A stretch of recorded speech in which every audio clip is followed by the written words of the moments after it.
귀한 사람을 불러주셔서 여러분들을 뵙게 된 것 참 감사하고, 또 우리 목사님을 노회에서 뵙긴 하지만은 가깝게 이야기할 시간이 많지 않았는데, 이번에 와서 우리 목사님을 또 만나서 여러 대화를 나누게 된 것을 기쁘게 생각합니다. 우리 목사님이 이제 한창 우리 서울노회 한국교회를 위해서 일하셔야 될 목사님이신데, 여러분들이 목사님을 위해서 많이 기도하시길 바랍니다. 좋은 목사님은 어디서 모셔오는 게 아니라 성도들의 눈물로, 기도로 목사님이 하나님 앞에 성장하도록 하는 것입니다. 그래서 우리 목사님이 큰 거목 같은 목사님이 되시도록 여러분들의 많은 기도와 영적 응원을 부탁을 드립니다. 그리고 우리 신일교회가 정말 서울 한복판에 우뚝 선 교회가 되어서 하나님의 뜻을 이루게 되기를 간절히 원합니다. 저도 이제 신일교회를 기억하면서 기도할 테니까 여러분들도 품앗이를 하셔서 영락교회를 위해서도 기도해 주시기를 부탁을 드립니다. 우리 김영호 장로님 오늘 오셨는데 두 네 분, 제가 부산 영도에서 목회했거든요. 영도에서 국회의원을 오래 하셨거든요. 그래서 저희 교회 많이 도와주시고, 아주 조그만 교회였을 때 지금도 기억나는 게 140평 문 열고 나가면 바로 길인 조그만 예배당에 있을 때 어른들을 위해서 노인대학을 그때 시작을 했습니다. 아주 오래전이죠. 그런데 이제 막 신문에다 광고도 내고 또 신문 간지도 넣고 이래가지고 어른들을 거창하게 초청했는데 첫날 한 30명밖에 안 오셨어요. 그래도 우리 꿈이 커가지고 거기 이제 우리 김영호 의원님 오십시오 이렇게 하고, 또 구청장님도 초청했는데 그 몇 명 되지도 않는데 시간 내서 와주셨어요. 그래서 사진 찍고 그때부터 이제 우리를 많이 도와주셨고, 자주 오셔서 같이 예배도 드리시고 이렇게 했는데, 신일교회 또 올라와 계셔서 이렇게 여기서 또 뵙게 되니까 감사하고 또 감사합니다. 여러분, 이제 이번에 주님 앞에 선 그리스도인이라는 주제를 정했는데요, 첫날은 주님 앞에 우리가 어떤 사람으로 서 있나, 주님 앞에서 나는 어떤 사람인가 라고 할 때 우리 모두는 구원받은 성도이어야 된다. 죄가 있는 채로 하나님 앞에 설 수는 없는 거니까, 그래서 다 죄의 문제를 해결해야 되고 이제 거룩한 사람, 거룩한 하나님의 사람으로 서야 된다. 그런 얘기를 말씀을 드렸죠. 이제 어제는 하나님이 원하시는 것은 우리 손에 들린 어떤 예물이나 이런 게 아니고 우리 자신을 원하시는 거기 때문에 하나님 앞에 늘 머무르는 사람이 돼야 된다고 그랬습니다. 그래서 하나님 앞에서 머물러 있으면은 모세 얘기를 하면서 하나님의 빛이 우리에게 나타나 우리의 삶 속에서 비춰지게 되는 그런 얘기도 말씀드렸고, 우리 신일교회 성도들이 언제나 하나님 앞에 거룩하실 뿐만 아니라 하나님 앞에 머무르는 성도가 되시기를 바랍니다. 그래서 하나님과 깊이 교제하는 영적인 삶을 누리시기를 바랍니다. 이제 오늘 저녁에는 하나님의 사람의 사명이라고 할까, 하나님 앞에 서 있는 우리 그리스도인들이 가장 중요하게 여겨야 될 한 가지 일이 뭘까, 이제 그것을 이제 말씀드리려고 하는 겁니다. 오늘 읽은 이 마가복음 2장 13절과 14절은 다시 한번 보시면 집중해서 읽지 않을 가능성이 많은, 그냥 슬쩍 지나칠 가능성이 많은 구절입니다. 왜 그러냐 하면 13절과 14절이 내용이 연결이 안 되거든요. 13절을 보십시오. 예수께서 다시 바닷가에 나가심에 큰 무리가 나왔거늘 예수께서 그들을 가르치시니라. 바닷가에 많은 사람들이 모여 있어요. 뭐 그 당시 예배당이 있는 게 아니니까 그냥 산이면 산, 바닷가면 바닷가, 예수님은 어디서든지 말씀을 전하시지 않았습니까? 이제 바닷가에 많은 사람들이 모였는데 예수님께서 그들에게 말씀을 이렇게 가르치는 거죠. 그러니까 이걸 굳이 이름을 붙인다면 예수님을 강사님으로 모신 집회라고도 할 수 있어요. 근데 사람들이 많이 모였어요. 예수님은 그 당시 최고 인기 강사입니다. 예수님이 강사로 오신데 사람들이 소문이 나가지고 잔뜩 모였어요. 여러분, 이 13절 말씀은 모든 목회자들이 꿈꾸는 로망이라고 할 수 있어요. 하나님, 제가 이제 신학교에 갑니다. 이제 제가 앞으로 신학을 공부하고 목사가 될 텐데 제가 목사가 돼서 나중에 유명한 설교자가 되게 해주세요. 그래서 홍길동 목사님이 어디 온다 그러면은 사람들이 많이 모이고 막 수천 수만 명이 모이고 저 그런 사람 되고 싶습니다.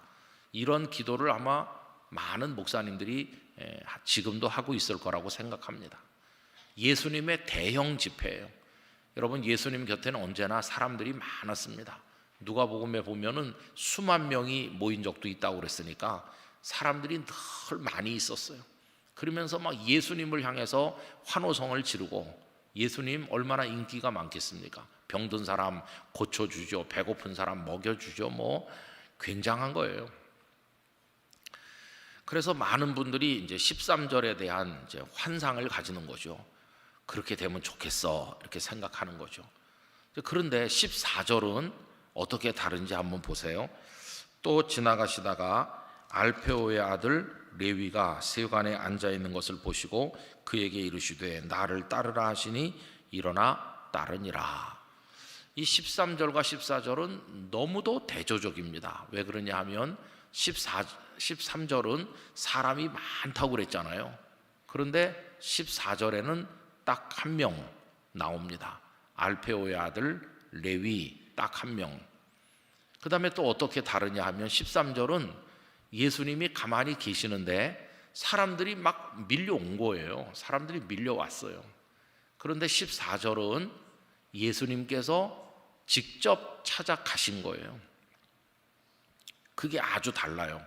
그 다음에 또 13절은 그 찾아온 사람들이 그래도 괜찮은 사람들, 그 지역에 뭐 대단하진 않아도 다 그래도 무리 없이 잘 살고 있는 그런 사람들이 지금 모여온 겁니다. 근데 14절에 이 레위라는 사람은 평범한 사람이 아니에요. 이 사람은 사람들 앞에서 손가락질 받는 세리입니다. 세리. 여러분, 그 당시 로마의 지배를 받던 그 체제 아래서 세리는 마치 동포를 팔아먹는 사람처럼 그렇게 욕을 얻어먹었죠. 그 당시 로마 제국이 세금을 징수하는 방식이 여러 갈래가 있었는데, 어쨌든 그 유대인의 입장에서 보면 세금을 징수하는 그 자들은 우리 동족의 피를 빨아서 로마에다 바치는 사람들로 아마 그렇게 인식됐을 거예요. 그러니까 세리는 얼마나 죄인과 똑같이 취급됐어요. 복음서에도 보면 세리와 창기 이렇게 나오죠. 몸 파는 여인과 세리를 동급으로 얘기했어요. 그래서 그 사회에서 가장 천대받고 멸시당하는 그런 계층이 세리였어요.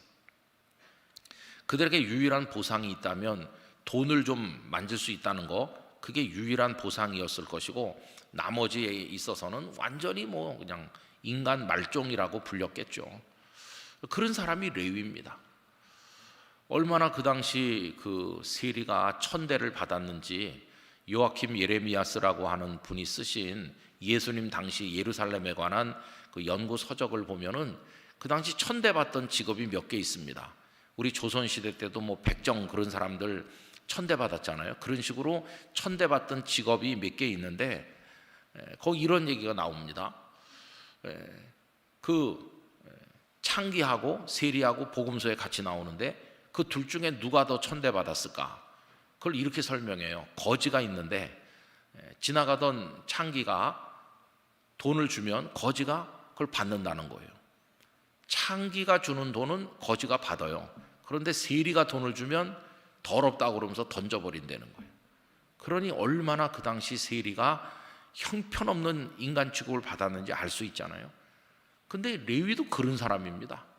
그런데 그런 사람을 예수님이 지금 직접 찾아가신 거예요. 그것도 또 거기 같은 동료 세리들을 뭐 수십 명 수백 명 모아놓고 기다리는 것도 아니고 달랑 한 명을 위해서 찾아가시는 거예요. 저는 늘 이 구절을 쭉 이렇게 이어서 읽다 보니까 별로 주목해서 읽질 않아가지고 13절은 습관적으로 그냥 슬쩍 읽었어요. 아, 바닷가에 사람이 많이 모였구나. 그리고 예수님께서 그들을 가르치셨구나. 그리고는 뭐 별 의미를 부여하지 않고 14절로 넘어가곤 했어요. 그런데 어느 날인가 이 13절과 14절 속에 대조되는 그게 제 마음을 사로잡았습니다. 13절을 이루며 사는 목사님이 있다면 다들 성공한 목사라고 할 거예요. 그 목사님이 강사로 오면 많은 사람이 모입니다. 그 목사님 인기 있어요. 그 목사님 굉장해요. 13절에 스타가 되는 거죠. 근데 14절은 아주 천대받는 한 인간이 있는데 가서 만나보시겠습니까? 누가 그거 하겠습니까? 아무도 안 하죠. 근데 그게 너무도 다른 거예요. 더군다나 막 일정이 빡빡하고 오라는 데가 너무 많고 그래서 눈코 뜰 새가 없는 스타 목사님이 있다고 할 때 목사님을 꼭 한번 얼굴이라도 만나보고 싶어하는 불쌍한 사람이 있는데 좀 만나보시겠어요? 그러면은 아마 그게 만남이 잘 안 될걸요. 내가 지금 얼마나 바쁜데요. 날 기다리는 사람이 수천 명 있습니다. 나 거기 가봐야 돼요 이러지. 그 한 명으로 위해서 시간을 내는 건 아마 어려울 거예요. 더군다나 그 한 사람이 뭐 우리나라식으로 좀 세속적으로 말하면 뭐 대통령쯤 된다든가 아니면 뭐 재벌 총수쯤 되는 분이 만나보기를 원해서 기다립니다. 그러면 갈 사람 있을지 몰라요. 그러나 이렇게 천대받는 형편없는 한 사람이 있는데 그 사람 만나서 내가 무슨 득보겠다고? 아무도 안 가죠. 그런 사람 만나라고 하는 말 자체에 화가 벌컥 날 거예요. 날 뭘로 보고 그런 사람 만나라고 하나?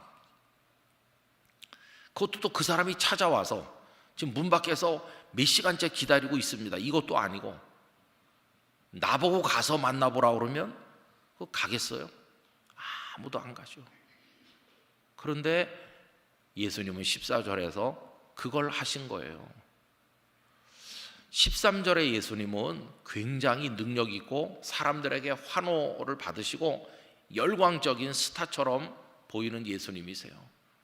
그럼 여러분, 우리 신할교회 성도들은 13절에 예수님을 좋아하십니까? 아니면 14절에 예수님을 좋아하십니까? 예수님이 우리 가슴을 울리는 이유는 어디 있는 겁니까? 그분이 스타이기 때문에, 인기가 많아서 그래서 우리 눈에 눈물이 나고 감동받는 겁니까? 그게 아니에요. 예수님을 생각하면 눈물이 나고 감사하고 또 감사한 거는 14절의 예수님의 모습 때문이에요. 왜 그러냐 하면 하나님, 제가요 더럽기가 한량없는 죄인이고 희망 없는 인간이고 정말 비참한 존재인데 주님 당신께서 나 같은 존재 싹 무시할 수도 있는데 무시하지 않으시고 저를 위해서 직접 제 인생의 문을 노크해 주시니 감사합니다. 당신이 저를 찾아오셨기 때문에 저 같은 죄인이 구원을 받았습니다. 여러분, 예수님은 저 하늘 보좌에 앉아 계시지 않고 이 땅에 찾아오셨어요. 그리고 무수한 선교사들을 통해서 전 세계 말씀을 전하시던 끝에 140년 전에 알렌 선교사가 우리나라에 의사로서 오셨고, 그 다음에 언더우드 아펜셀러 같은 분들이 오셨고, 그분들이 또 말씀을 가르치고 병원을 세우고 학교를 세우고 이렇게 해가지고 복음이 전해지다가 어느 날 어떤 분이 우리에게 예수 믿으세요 그러면서 전도지를 한 장 줬잖아요. 그게 주님이 우리 인생을 방문하시는 날이에요. 우리 인생의 문을 두드리시면서 나 너 만나려고 왔다, 네 인생에 좀 들어가려고 왔다. 주님께서 우리를 찾아오지 않으셨다면 주님의 구원을 받을 사람은 아무도 없을 것이에요. 그래서 저는 14절에 이 예수님이 정말 감사하구나, 정말 감사한 예수님이세요. 여러분, 우리 교회에서 이제 서로가 서로를 바라볼 때 오늘 말씀의 제목을 예수님의 시선으로라고 했는데 이게 예수님의 시선이에요. 왜 예수님은 14절에 그 레위를 향해 찾아가셨을까? 이걸 생각해 봐야 되는데, 그 앞에 13절을 상상해 보세요. 예수님이 계시고 많은 무리가 지금 와서 가득하게 앉아 있지 않습니까? 그럼 예수님의 시선이 거기 모인 사람들을 한 사람 한 사람 이렇게 보시는 거예요. 가버나움에 사는 야고보도 왔고 누구도 왔고 누구도 왔구나, 이렇게 예수님이 와 있는 사람들을 보시겠죠. 우리도 주일날 예배당에 오면 와서 앉아 있는 성도들의 얼굴을 쭉 봅니다. 김 장로님, 박 집사님, 아무개 선생 이렇게 와 있는 사람. 그리고 그동안 한국 교회는 와 있는 사람이 몇 명인지를 카운트해요. 그래서 오늘 1부 예배에는 몇 명, 2부 예배 몇 명, 또 교회 학교 꼬마들은 몇 명 왔다. 와 있는 사람을 보니까 와 있는 사람의 숫자를 세는 겁니다. 요즘에 교회 주보들이 그게 많이 없어졌는데 옛날에는 교회 주보에 지난주 출석과 헌금 통계라는 게 있었어요.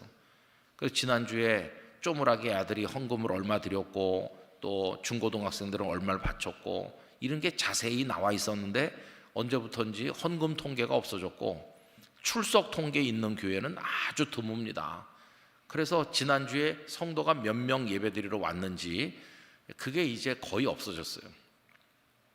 근데 예전에는 다 있었거든요. 남자 여자 따로 세서, 그리고 주일 저녁 예배 몇 명, 수요 예배 몇 명, 새벽 기도에도 요일별로 월요일 몇 명, 화요일 몇 명 이렇게 해가지고 금요 기도에 몇 명 자세히 있었는데 이제 그게 없잖아요. 저희 영락교회 주보에도 와서 보니까 출석 통계가 없더라고요. 그래도 매주 이렇게, 그 이전엔 어떻게 했는지 모르겠는데 제가 온 다음에는 우리 전도사님들이 예배 때마다 다 이렇게 오신 분들을 세입니다. 그래서 주일 저녁 되면 저한테 이제 그걸 모아서 카톡으로 보내주죠. 일부 예배 때 부속실 봉사관에 몇 명 있었고 어디 몇 명 있었고 이렇게 해가지고 베델 기도실 등등 해가지고, 그래서 총 오늘 우리 교회 온 어른 아이 합쳐서 몇 명이 왔다 이렇게 부서별로 다 따로따로 해서 저한테 알려줍니다. 이제 그게 목회 자료니까 이렇게 보고 오늘 많이 못 오셨구나, 많이 오셨구나 이렇게 알 수 있어요. 근데 그게 다 뭡니까? 와 있는 사람을 보니까 와 있는 사람을 헤아리는 거예요. 그런데 예수님의 시선은 우리 시선하고 다르죠. 예수님의 시선은 와 있는 사람만 보시는 게 아니라 거기 와 있어야 되는데 오지 않았거나 오지 못한 사람의 얼굴을 보고 계신 거예요. 그게 예수님의 시선이에요. 예수님께서 14절에 알페오의 아들 레위를 찾아가신 이유는 이렇다고 생각합니다. 예수님이 말씀을 하시면서 13절에서 레위의 얼굴을 찾으셨겠죠. 레위가 안 보이는 거예요. 아, 레위가 오늘 못 왔구나. 이해한다, 못 온 거를. 네가 못 왔기 때문에 내가 찾아가 줄게. 그리고 14절에서 찾아가시는 거예요. 아마 레위와 마주 앉으셨을 때 레위가 막 황송해서 어쩔 줄을 몰랐을 거예요. 나같이 더러운 세리를 당신께서 찾아오셨습니까? 레위야, 아까 바닷가에 사람들이 굉장히 많이 왔었다. 예, 저도 사람들이 간다는 거 알고 있었습니다. 근데 네 얼굴이 안 보여서 내가 온 거다. 고개를 푹 숙이겠죠. 네 마음 알아. 너 오고 싶지만 지금 근무 시간이니까 사무실 비울 수 없어서 못 온 거 아니겠니? 그리고 그보다 더 심각한 이유가 있겠죠.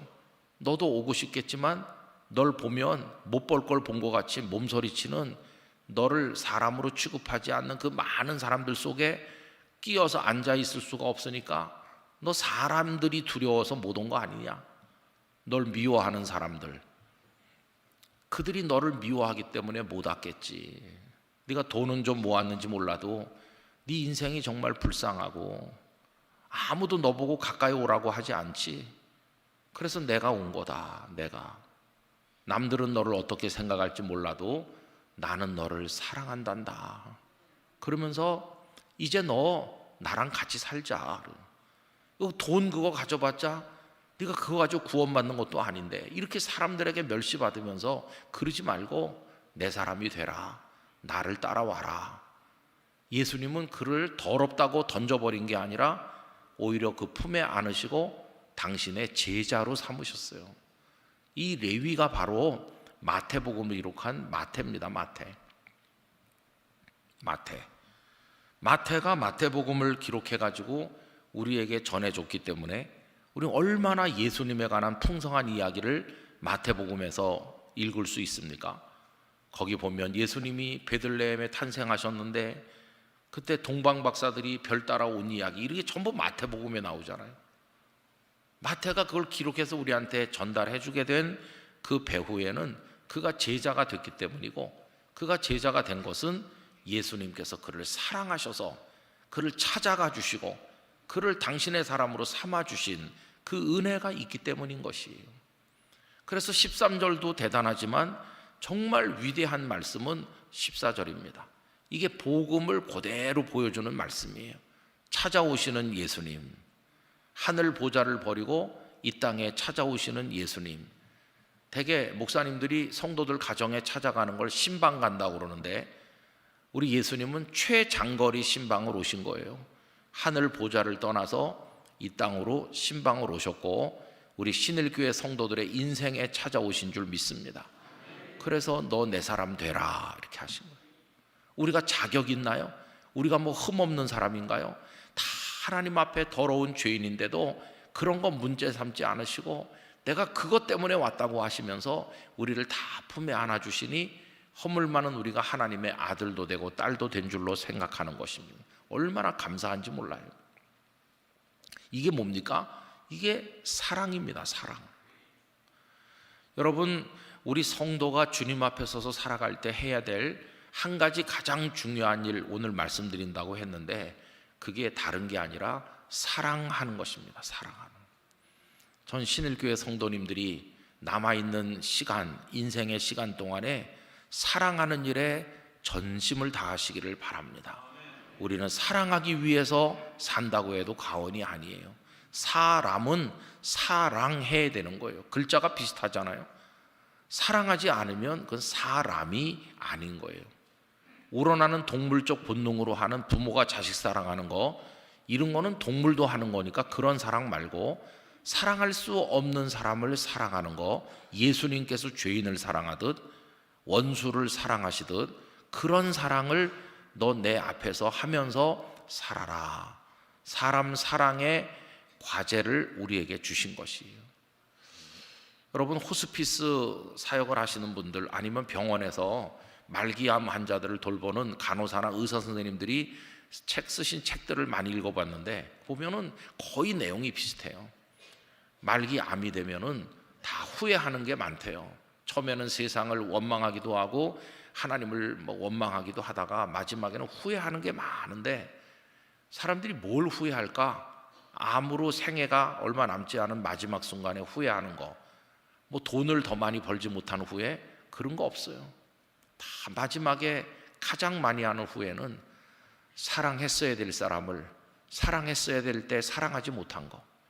사랑도 다 기회가 있는 건데 기회를 다 놓쳐버렸고, 별것도 아닌 사소한 것 때문에 흥분한 나머지 사랑해야 마땅할 사람을 향해 욕설을 퍼부면서 원수가 된 거, 정말 사랑했어야 될 사람을 사랑하지 못한 거, 그게 인생의 마지막 남는 가장 마음 아픈 후회라고들 그렇게 말한대요.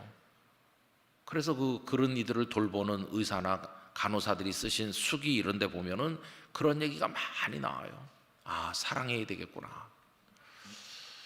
저는 이제 목사이기 때문에 32살에 아무것도 모르는 초년병 목사일 때 어리석은 꿈을 많이 꿨습니다. 제가 영도에 이제 처음에 가니까 전혀 연고도 없는 부산 영도에 갔거든요. 저는 서울에서 나서 서울에서만 살다가, 제가 이제 서울 사람입니다, 여러분. 서울 사람. 근데 부산 영도 사람으로 28년을 살은 거죠. 처음에는 좀 적응이 잘 안 되고 그러더라고요. 근데 하여튼 뭐 갔으니까 해야 될 일이 뭘까? 교인을 많이 모으는 거다. 그걸 우리 흔히 부흥이라고 그래요. 여러분, 교인을 많이 모으는 거랑 부흥이랑은 좀 다른 겁니다. 근데도 한국교회 맥락에서는 교인을 많이 모으면 부흥한다고 말해요. 근데 여러분, 숫자가 늘어난다고 부흥이라는 건 아니라고 말씀드렸잖아요. 수가 늘어나는 걸 부흥이라고 하면 끊임없이 부흥하는 데는 공동묘지라고 그랬는데, 그러니까 그 진짜 부흥은 아니고요. 하여튼 수가 늘어나면 좋긴 좋은 건데 그게 뭐 궁극의 목적은 아닌 거죠. 근데 어쨌든 이제 그런 꿈을 꾸는 거예요. 사람을 많이 오게 해야 되겠다. 그럼 뭘 해야 되냐? 그래서 교회들마다 여러 가지를 많이 합니다. 그래서 뭐 성도들을 편안하게 해줄수록 좋고, 성도들이 뭐 재미있어 하면 더 좋은 거고, 뭐 이런 식으로. 근데 그 이제 돌아가신 사랑의 교회 옥하는 목사님 아들 그 옥성석 집사가 몇 개 책을 썼잖아요. 한국 교회를 비판하면서. 그게 이제 엔터테인먼트에 물든 기독교. 여러분, 교회는 생명의 말씀 복음을 전해야 되는데 복음은 옆으로 밀어놓고 사람들을 즐겁게 해주고, 즐겁게 해주는 데다 목을 건다는 거예요. 말씀을 전할 생각을 안 하고. 또 교회가 마케팅에 물들었다. 마케팅. 어떻게 하면 사람들을 오게 할 수 있을까 그래가지고 마치 마케팅 하듯이 그런 경제적 기법을 동원해가지고 사람들을 끌어모으는데, 이건 보험회사나 하는 거지. 교회는 복음을 말해야 되는 건데 그걸 안 한다. 또 그분은 심리학에 물든 기독교 이런 것도 썼어요. 제가 다 읽어보면서 반성도 많이 했는데, 여러분, 하나님의 교회는 세상이 말해주지 않는 하나님의 말씀 생명의 복음만을 말해야 되는 거죠. 이 복음은 교회밖에 없거든요. 명품관에도 무슨 뭐 슈퍼마켓에도 없고 오로지 교회에다 맡겨주신 복음인데, 복음을 말하지 않고 엉뚱한 것만 해가지고는 안 되잖아요. 근데도 현실 교회는 사람 많이 모으겠다는 삐뚤어진 일념을 가지고 하여튼 사람만 올 수 있다면 복음도 배신해 가면서 비본질적인 것을 펼쳐놓는 거예요. 교회가 타락하는 거죠. 어쨌든 이제 그렇게 많이 하는데, 저도 철없는 목사일 때 그런 걸 안 했다고는 말할 수 없어요. 그렇게 이제 시행착오도 하고 길을 잘못 잡아서 방황도 하고 좌절도 하고 그런 과정을 많이 겪었죠. 신학교 강의실에서 신학 서적에서 배울 수 없는 것들을 목회 현장에서 부딪히면서 현장 학습을 많이 하는 거죠. 그러다 이제 나이 먹고 철이 좀 들면서 제가 깨달아지는 것 중에 한 가지는 뭐냐 하면은, 목회가 뭐냐 이렇게 물어보면은 답이 점점 분명해지는 거예요. 목회는 딴 게 아니고 사람 사랑하는 거다. 사람을 사랑하는 거다. 그게 목회의 본질이라는 걸 알게 됐어요. 예수님께서 베드로에게 내 양을 먹여라, 내 양을 쳐라 그랬을 때 그게 뭘 말하는 거겠어요? 사랑하라는 거예요. 사랑. 저는 신일교회가 사랑으로 가득하길 원합니다. 여러분, 저 강남의 서초구의 그 교회가 사랑의 교회라고 이름을 지어버리는 바람에 좀 이상하긴 한데, 모든 교회는 다 사랑의 교회가 돼야 되는 거예요. 모든 교회는 다 사랑의 교회가 돼야 되는 거죠. 주님이 우리에게 오셔서 하신 가장 큰 일이 우리를 사랑하신 거거든요. 하나님이 세상을 사랑하사 독생자를 주신 거거든요. 하나님은 사랑이시라. 그러니까 우리에게 원하시는 것도 사랑하면서 살라는 거죠. 그래서 우선 본능적인 사랑이 가능한 최소한의 공동체가 부부가 사랑하고 또 부모가 자녀를 사랑하는 이 가족. 근데 가족도 본능적 사랑으로만 뭉쳐 있어 가지고는 오래 가지 못해요. 가족도 건강한 가정이 되려면 본능을 넘어서는 희생적 사랑, 품어주는 그런 사랑이 있어야 가정이 유지되는 건데, 요새 그런 사랑을 다 마다하기 때문에 결혼도 안 하고 귀찮은 아이도 낳지 않겠다 이렇게 하는 거죠. 어떤 분이 이렇게 말했습니다. 인류는 전쟁이나 이런 것 때문에도 고통받겠지만 자식을 안 낳아서 멸망할 거다 그렇게 말하더라고요. 이 저출산의 문제는 우리나라가 좀 빠른 것이고 전 세계적 추세로 나타나고 있고, 이게 출산 많이 하던 데서 저출산으로 옮기는데 우리나라는 한 40년 이상 걸린 건데, 그 사이클이 굉장히 빨라져서 동남아시아 이런 데 나라들도 굉장히 빨리 저출산으로 바뀌고 있다고 그래요. 어떤 교수님이 분석하는 걸 듣고 깜짝 놀랐어요. 요즘에 중국에 진출했던 우리나라 기업들이 인력이 풍부한 동남아시아로 많이 옮기잖아요. 근데 베트남 같은 데 가보면 오토바이 탄 청년들이 막 도로를 질주하는 거 보면 야, 여긴 일할 사람 많구나 그러는데, 그분의 분석을 듣고 깜짝 놀랐어요. 베트남도 15살에서 60세까지 노동 가능한 인구가 2014년에 정점을 찍고 벌써 10년째 내리막이래요. 하노이시에서 일할 사람이 부족하다는 걸 공식적으로 발표했대요. 그러니까 지금 인력이 싸다고 베트남에 가는 회사들은 몇 년 안 있으면 인건비가 폭등해가지고 중국에서 겪었던 고통을 똑같이 겪게 될 거다. 여러 나라 사례를 이야기하면서 그러면서 그 나라들이 저출산 국가로 바뀌는 그게 시간이 점점 짧아지고 있대요. 근데 그게 SNS 같은 데서 쫙 퍼지는 거예요. 자식이 없이 편하게 사는 사람들의 이야기 이런 게 SNS상에서 막 널리 퍼지니까 금방금방 그게 좀 나쁜 전염이 되는 거죠. 근데 그게 한국이 제일 앞서가 있거든요.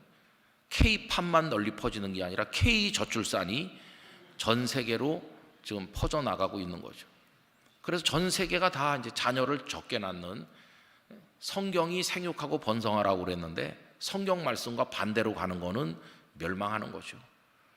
우리 총리께서 얼마 전에 우리 교회를 방문하셔서 저랑 1시간 말씀 나눌 시간이 있었는데, 그때 제가 우리나라 출산율은 돈이 없어서 안 낳는 것도 있지만은 가치관의 문제입니다. 가정을 소중하게 여기지 않고 생명을 소중하게 여기지 않기 때문에 그런 건데, 자식이 소중하고 생명이 소중하고 가정이 소중하다는 가치를 심어줘야 되는데 그 가치는 성경에만 있습니다. 생육하고 번성하고 부부가 사랑하고 자녀를 사랑하고 그게 하나님의 축복이고, 근데 기독교 학교에서 성경도 못 가르치게 하고, 누가 애를 낳겠느냐. 그 애를 낳아야 될, 결혼해야 될 학생들한테 동성애 이런 거나 얘기하고 말이지, 낙태를 자유롭게 할 수 있는 법을 만들려고 하고 이러면 아무리 저출산 문제를 해결하려고 해도 반대로 가고 있는데 무슨 아기가 태어나겠는가.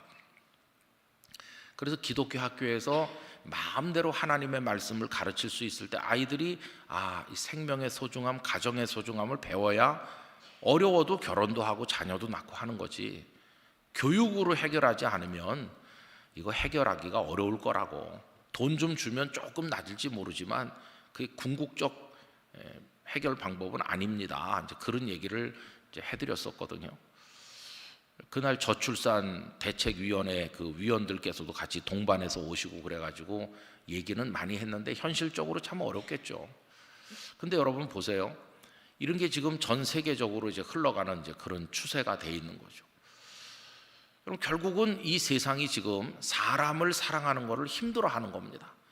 그래서 이제 부부도 당연히 평생 하나님이 부르실 때까지 사는 건 줄 알았더니 이제는 다 사랑하기 너무 힘들어서 헤어지고, 아이들도 부모님과 같이 그 슬하에서 결혼할 때까지 사는 게 당연한 거였는데 이제는 벌써 고등학교만 졸업하면 독립해갖고 다 따로 나가서 사랑하는 걸 싫어하거나 힘들어하는 거예요. 그런데 하나님은 성경 속에서 사랑해라. 아담이 혼자 있었잖아요. 여러분 요즘에 다 1인 세대가 35%를 넘어가는 우리나라 형편인데 혼자 산다, 혼밥 먹고, 심지어 술 먹는 사람도 혼자 혼술한대요. 그런 거 우리 보잖아요. 영화관에 가도 혼자 영화 보고 다 혼자 하는데, 여러분 혼밥의 원조는 아담입니다. 아담이 에덴 동산에서 혼자 살았거든요. 근데 하나님이 그게 좋지 않다, 혼자 사는 게 좋지 않다 그러면서 하와를 같이 살게 했거든요. 그게 사랑이거든요. 사랑은 함께 하는 겁니다. 그 천국은 사랑의 나라입니다. 그래서 이런 말이 있죠. 천국에 가면은 식탁에 숟가락이 길이가 1m도 넘기 때문에 그거 떠가지고 입에다 넣을 수가 없대요. 떠서 서로 먹여주는 수밖에 없대요. 사랑의 나라다, 그런 걸 보여주는 누가 만든 이야기죠.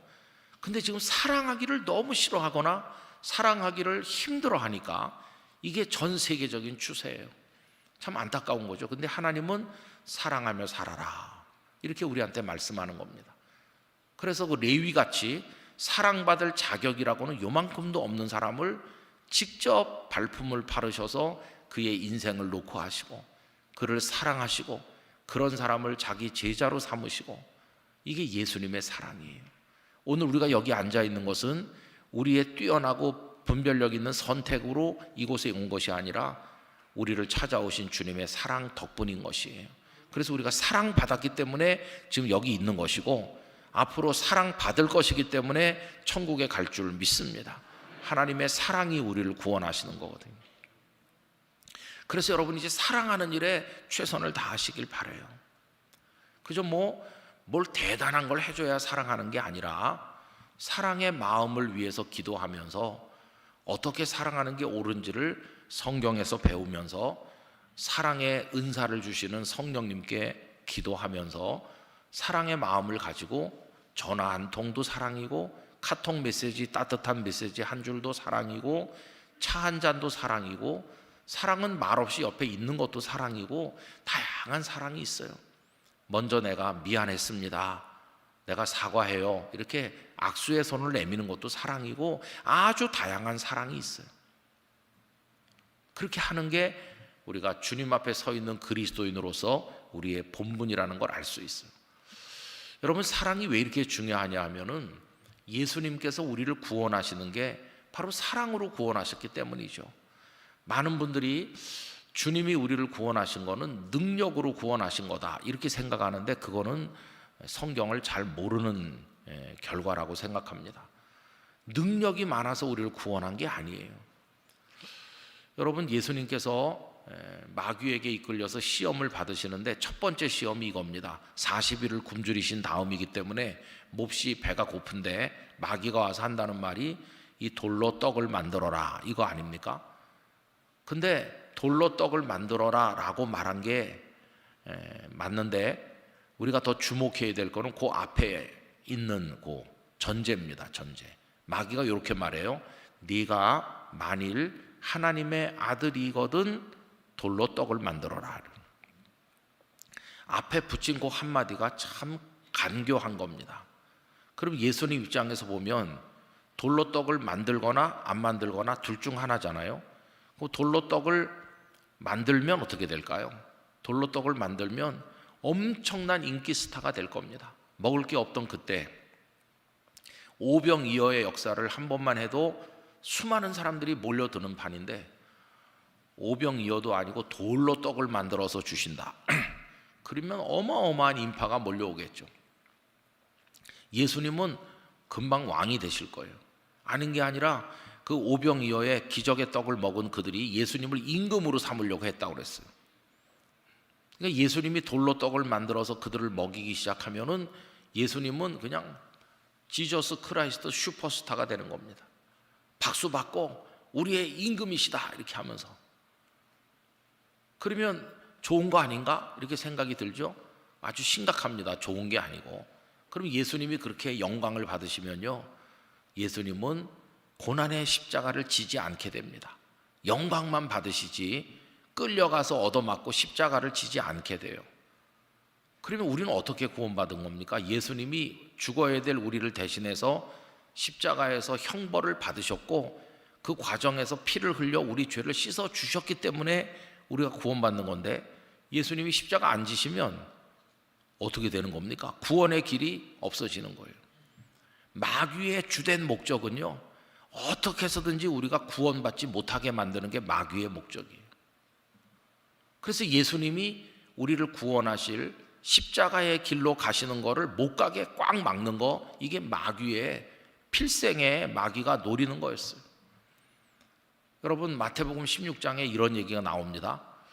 빌립보 가이사라에 가신 예수님께서 제자들에게 너희들은 나를 누구라고 하느냐 이렇게 물어보니까 시몬 베드로가 주는 그리스도시요 살아계신 하나님의 아들이시니이다 대답을 잘했죠. 그랬더니 예수님께서 기뻐하시면서 바요나 시몬아 네가 복이 있도다, 이것을 네게 알게 하니는 혈육이 아니요 하나님이시다 그러면서 그를 칭찬하시고 기뻐하셨어요. 그런데 그 다음에 가만히 읽어보면은 예수님께서 제자들을 부르신 이후에 단 한 번도 언급한 적이 없는 말씀을 처음으로 꺼내십니다. 그게 뭐냐 하면 당신의 죽음 그리고 부활입니다. 이제 내가 예루살렘에 가서 사람들의 손에 넘겨져서 죽임을 당할 거다, 그리고 사흘 만에 살아날 거다, 이 얘기를 그동안 한 번도 말씀한 적이 없거든요. 그런데 제자가 주는 그리스도시요 살아계신 하나님의 아들이시라고 고백을 하니까 이제는 믿음이 많이 성장했구나, 이제는 말해줄 때가 왔구나 하고 그걸 처음으로 꺼내신 거예요. 그런데 주님이 죽으신다는 말이 그들의 귓전에 천둥소리보다 더 크게 들려가지고 큰 충격을 받았어요. 여러분, 제자들이 예수님을 따라다니게 된 이유가 뭘까요? 예수님이 훌륭해 보이시고 아주 대단해 보이셔서 따라 나셨는데 그 목적이 뭘까요? 다 자기 욕심 때문에 따르는 겁니다. 배도 그물도 버리고 예수님을 따라 나선 것은 예수님 덕에 한 자리 하려는 욕심이 있어서 그래요. 이분이 왕이 되셔야 우리가 한 자리 할 텐데 죽는다고 하니까 그럼 뭐가 되는 겁니까? 헛수고가 되는 거잖아요. 그럼 절대 이분이 죽으면 안 되는 거죠. 그래서 너무 큰 충격을 받은 베드로가 예수님 앞을 가로막았어요. 예수님께 막 대들듯이 예수님께 소리를 지르면서 절대 그런 일이 있으면 안 된다고 이렇게 말했어요. 그랬더니 거기 마태복음 16장 23절 그쪽에 가보면 예수님께서 그를 꾸짖는데 뭐라고 꾸짖느냐 하면 사탄아 이렇게 꾸짖습니다. 조금 아까 주는 그리스도시요 살아계신 하나님의 아들이시라고 그래서 굉장히 기뻐하고 칭찬했던 바로 그 제자를 이제는 사탄이라고 부르시는 거예요. 여러분 어떻게 그렇게 사탄이라고 책망하실 수가 있을까요? 그건 지금 베드로가 하는 짓이 사탄이 원하는 짓을 하고 있거든요. 사탄이 원하는 게 예수님이 십자가 못 지게 하는 거, 우리를 구원하지 못하게 만드는 게 사탄의 목적이라고 그랬잖아요. 근데 지금 베드로가 절대 그런 일이 있으면 안 됩니다. 사탄이 원하는 말을 대신하고 있잖아요. 그러니까 너는 사탄이라는 거예요. 그러면서 네가 하나님의 일은 생각하지 않고 사람의 일만 생각한다. 하나님의 일이 뭡니까? 하나님의 구약 성경에 예언하신 하나님의 마스터 플랜이 뭡니까? 독생자 메시아를 보내서 우리를 구원하시기로 하시는 그 하나님의 그게 계획이거든요. 예수님 십자가 지고 죽으시고 이게 구약 성경에 다 예언돼 있잖아요. 예수님이 은 30에 팔릴 것도 예언돼 있고, 예수님이 그가 찔리면 우리의 허물을 인하며 그 상함은 우리의 죄악을 인합니다. 이사야 53장에 다 나와 있잖아요. 그게 다 하나님의 계획인데 지금 사탄이 그걸 가로막으려고 하는 건데 베드로가 지금 그걸 가로막잖아요. 그게 하나님의 일인데 하나님의 일은 너는 생각하지 않고 사람의 일만 생각하는구나. 사람의 일은 베드로의 욕심, 이분이 죽으시면 안 된다, 이분이 왕이 되셔야 된다, 그래야 우리가 오른쪽 왼쪽 한 자리씩 얻을 거 아니냐, 인간의 욕심. 그래서 너는 하나님의 일은 생각하지 않고 사람의 일만 생각한다고 꾸지람을 하신 거예요. 그리고 그 다음 16장 24절에 아무든지 나를 따라오려거든 자기를 부인하고 자기 십자가를 지고 나를 쫓을 것이니라 이렇게 말씀하시죠. 그러니까 예수님은 십자가로 나가시는 거예요. 그리고 이제 드디어 예수님이 십자가에 매달리셨어요. 그럼 사탄은 이젠 포기했을까요? 내가 그렇게 십자가가 세워지지 않게 하려고 방해를 했는데 드디어 십자가에 달렸구나, 그럼에도 불구하고 달렸구나, 그러면서 그때 포기했을까요? 아닙니다. 이 사탄은요 그때도 포기하지 않아요. 예수님 십자가에 매달린 다음에 지나가는 사람들이 예수님께 막 손가락질하고 이렇게 조롱하잖아요. 근데 뭐라고 조롱합니까? 십자가 위에서 내려오라고, 내려오면 우리가 믿겠노라. 근데 그 앞에 똑같은 말을 한마디 붙입니다. 그 돌로 떡을 만들라고 했을 때랑 똑같은 말, 네가 만일 하나님의 아들이거든 내려오라 이렇게 하는 거예요. 여러분 아까 제가 돌로 떡 만드는 얘기하면서 예수님이 그 돌로 떡을 만들면 슈퍼스타가 된다고 그랬잖아요. 그러면 그때 예수님이 돌로 떡을 안 만들면 어떻게 될까요? 마귀가 뭐라고 조롱할까요? 저 가짜라고, 뭐 자기가 하나님의 아들이라고 하는데 돌로 떡도 못 만드는데 무슨 하나님의 아들이냐, 저 하나님의 아들이 아니야, 가짜야, 이렇게 조롱하겠죠. 근데 지금 십자가도 똑같아요. 만약에 예수님이 십자가에 매달려 계시다가 내려오시지 않고 거기 그냥 계속 매달려 있으면, 거기서 죽으면 뭐라고 욕할까요? 무슨 하나님의 아들이 그것도 못 내려오냐, 그것도 못 내려오는 무능한 존재가 무슨 하나님의 아들이냐, 좀 가짜 메시아다, 하나님 아들이 아니야, 이렇게 조롱하겠죠. 근데 만약에 예수님이 십자가에서 내려오시면 어떻게 될까요? 와, 진짜 하나님 아들이시다, 어떻게 못 박히고 매달렸는데 내려오시냐, 굉장하시다, 이렇게 하고 박수 보내겠죠. 그러나 어떤 문제가 생길까요? 예수님이 거기서 죽으셔야 우리 형벌을 대신 받으시는 거고, 거기서 보혈을 흘려야 우리 죄가 씻어지고 구원받는 건데, 십자가가 없어지면 부활도 없는 거고 구원이 없잖아요. 마귀의 목적이 달성되는 거잖아요. 그 예수님은 거기서 어떻게 하셨나요? 십자가에서 끝까지 매달려 계시다가 거기서 숨이 끊어지신 거예요. 그러면 매달려 계신 예수님을 보면 사람들이 야, 그것도 내려올 수 없나? 그런 능력도 없나? 이렇게 조롱하겠죠. 그럼 여러분, 예수님이 십자가에서 못 내려오신 건가요? 안 내려오신 건가요? 예수님은 능력이 없어서 못 내려오신 분이 아니에요. 그분은 전능하신 분이세요. 1000번 만번 내려올 수 있어요. 그런데 안 내려오신 거예요. 왜? 거기서 죽으셔야 우리를 구원하시는 거니까.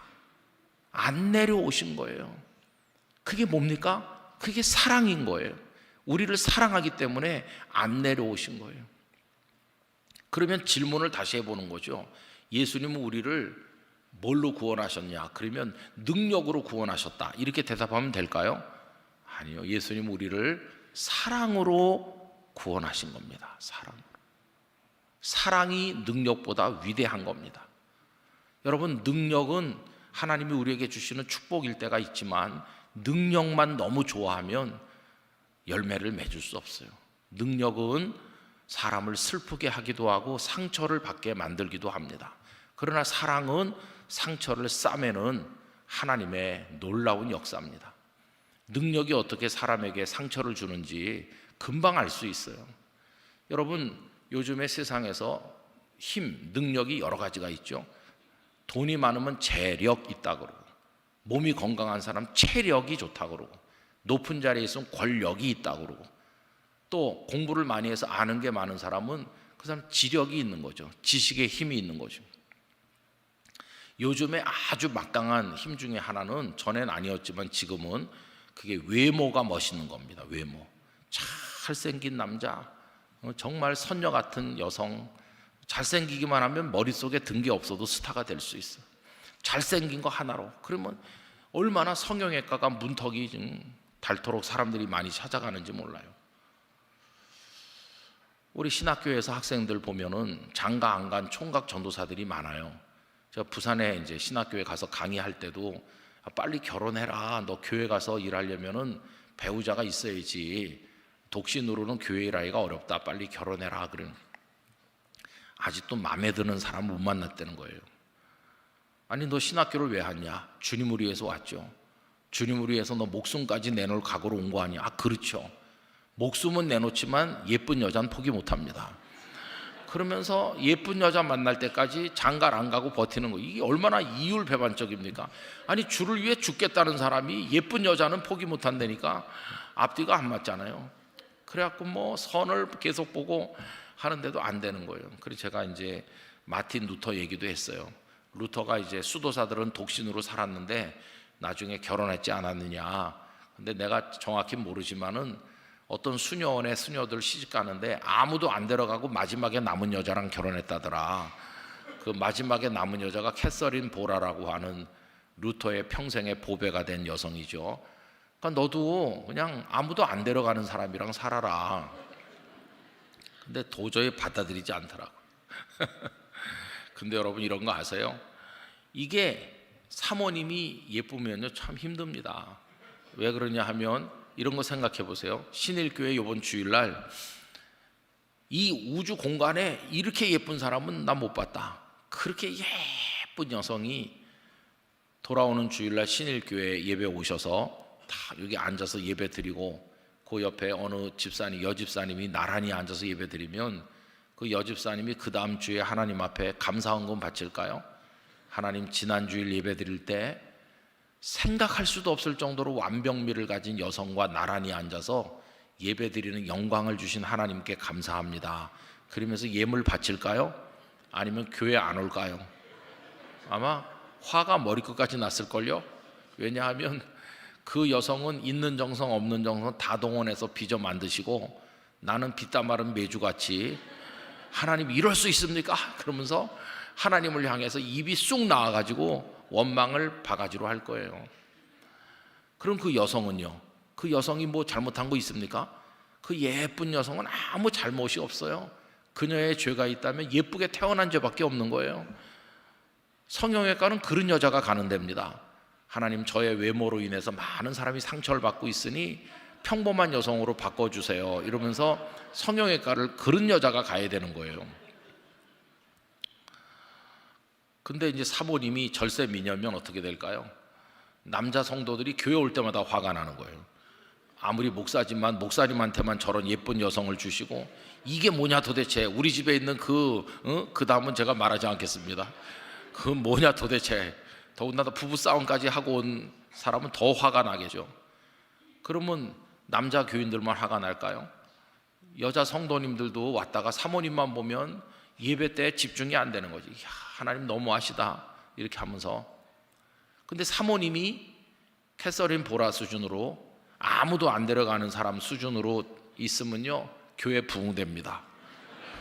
왜 그러냐면 남자들은 토요일날 부부싸움하고 왔다가도 아휴 그래도 목사님보다 내가 낫구나 그러면서 집에 빨리 들어가고, 여자 성도들은 사모님만 보면 삶의 의욕을 느끼고 그러니까 이 교회가 부흥될 거예요.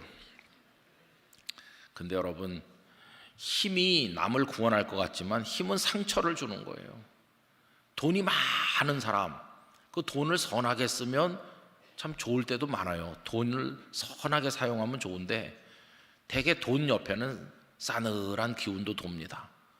돈이 조금 많은 사람은 베풀지도 하고 따뜻한데 돈이 상상을 못할 정도로 많은 사람은요, 그 옆에 가기도 어렵습니다.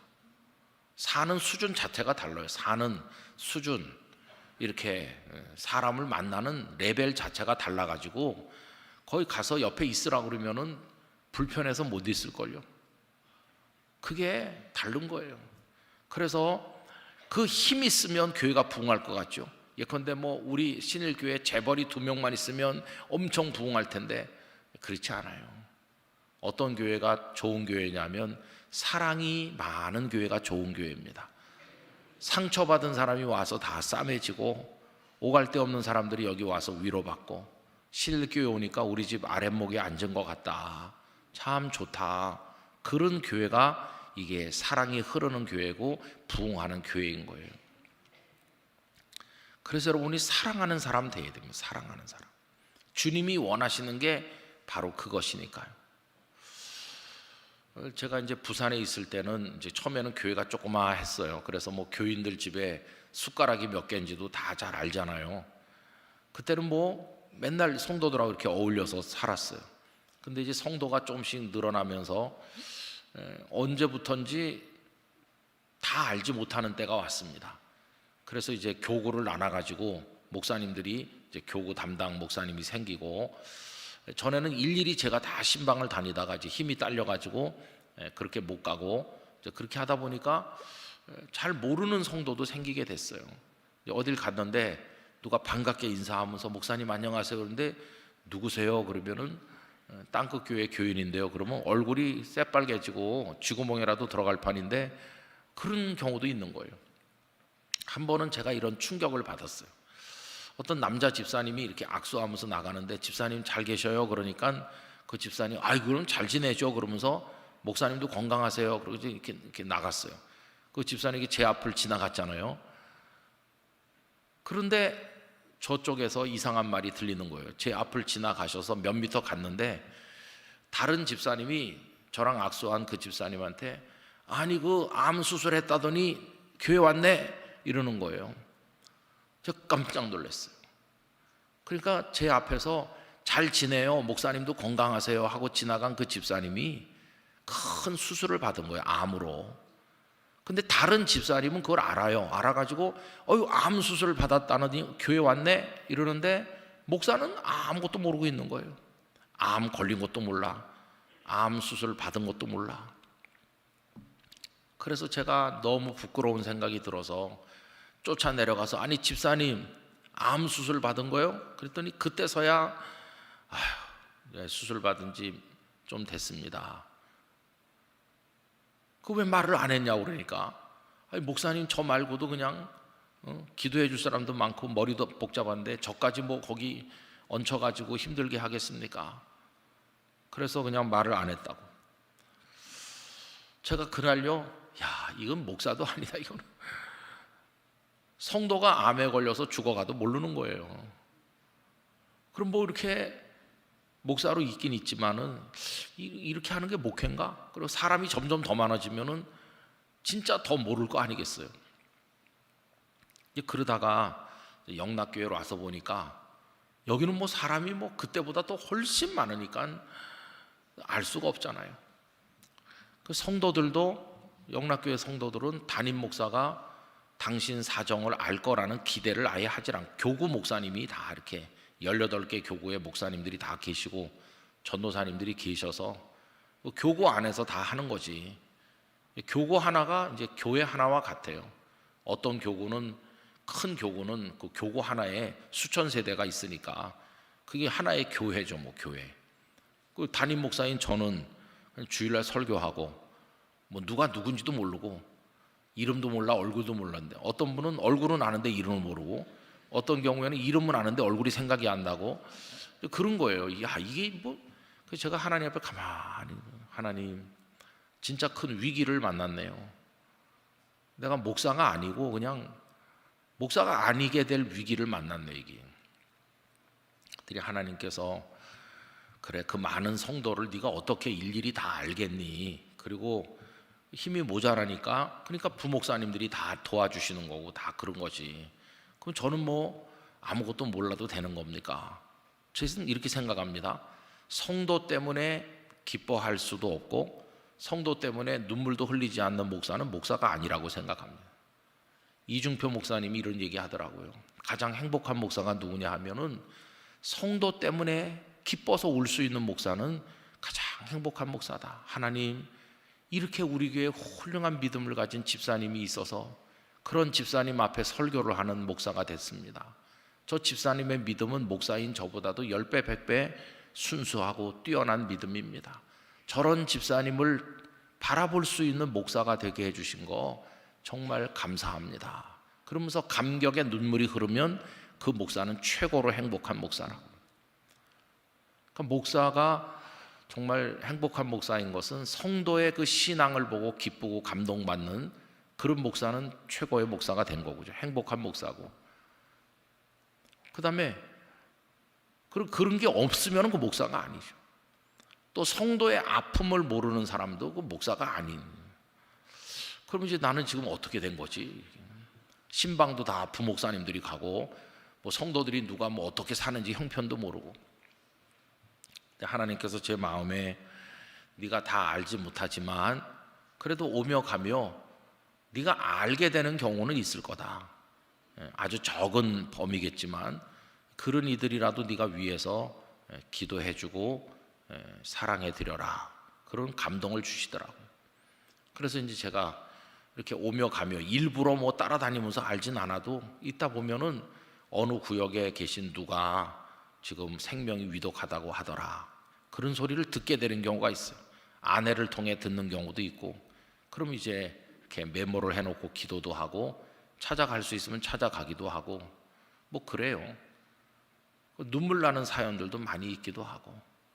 그래서 성도 한 명 한 명과 연결이 돼서 누군가를 위해서 기도하는 기도가 있어야 되는 거고, 그것 때문에 기쁘기도 하고 슬프기도 하고 하나님 앞에 이렇게 하는 그런 게 있어야, 다시 말하면 사랑하는 뭔가 영역이 있어야 그 사람이 그리스도인이지. 잘못하면 설교 기계가 되겠다. 이거는 목회가 아니다. 그런 생각이 들더라고. 그래서 이제 그렇게 알게 된 분들 그 이름과 그분들의 기도 제목을 쭉 적어 나가는데 수첩이 이제는 많이 여러 장 넘어가고 있어요. 그걸 가끔씩 이렇게 들이다 보면은 빨간 줄로 지운 것들이 있어요. 기도했지만 하나님 뜻이 달라서 하나님 나라로 불러가신 분들이 있어요. 몇 년, 몇 월, 며칠 별세하셨다 돌아가신 분도 있고, 파란 볼펜으로 지운 거는 그분의 기도가 이루어지고 건강을 얻고 그런 건 파란 걸로 돼 있고, 줄이 거 있지 않고 그냥 글자가 있는 건 아직도 여전한 기도, 현재 진행형 기도 제목이고, 그리고 계속 이렇게 쌓여 나가는 거죠. 저는 그게 저 나름대로의 작은 사랑의 몸부림이라고 생각하는 거예요. 뭐 그걸 해가지고 뭐 어디 자랑을 하겠어요, 뭐 하겠어요. 그러나 목사이기 이전에 그냥 한 사람의 그리스도인으로서 나도 뭐 사랑하는 뭐가 있어야지, 사랑하는 그런 생각을 이제 하는 거죠. 우리 신일교회 성도 여러분, 그런 사랑을 계속 노력하시기를 부탁합니다. 프로그램화 되어 있는 사랑보다 성령의 감동을 따라 개인적 차원의 사랑을 많이 하시면 좋을 것 같아요. 프로그램화 되는 사랑은 이런 겁니다. 예를 들면 여러분, 이번에 수혜를 만난 우리 저 지방 어디에다가 우리 신일교회가 수혜 물품을 보내기로 했습니다. 그래가지고 이제 모으는 거예요. 돈을 모으든지 뭐 생필품을 모으든지, 교회가 어떤 봉사 프로그램, 사랑 프로그램을 만들었을 때 거기 참여하는 것도 훌륭한 거예요. 그런데 그런 프로그램 없으면 그러면 사랑 안 할 겁니까? 프로그램 없을 때도 내 주변에 나를 만나는 직장 동료, 뭐 이웃 친지, 교회 교인들, 하여튼 오며 가며 만나는 사람들에게 작은 사랑과 작은 관심, 그거를 계속해 나가는 거예요. 여러분, 저는 학생들이 요새 다 없어진 풍경이지만 노인이 앞에 서이면 자리 양보하고 일어나는 것도 사랑이라고 생각합니다. 어르신 여기 앉으세요, 그것도 사랑이고, 무거운 짐 지고 가는 사람, 짐을 제가 저기까지 들어드릴까요? 뭐 들어드리는 노인들 무거운 짐을, 그것도 사랑인 거예요. 누가 이제 노인이 짐 지고 가니까 저 비탈까지 제가 들어다 드릴게요. 그래갖고 이제 들어다 드리고, 근데 또 며칠 후에 또 만나가지고 또 들어다 드리고, 얼굴이 약간 잊게 되는데 어디서 만났냐면 영락교회 마당에서 만나는 거예요. 알고 보니까 교인인 거예요. 교인. 얼마나 아름다운 얘기입니까? 아유, 우리 교회 다니는 성도인 줄 몰랐어요. 얼마나 아름다워요, 그죠?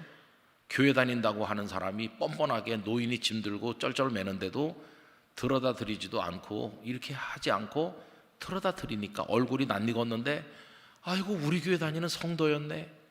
얼마나 반갑겠어요. 여러분, 그런 작은 사랑이 하나님의 뜻을 이루는 것이죠. 주님이 우리에게 원하는 건 그겁니다.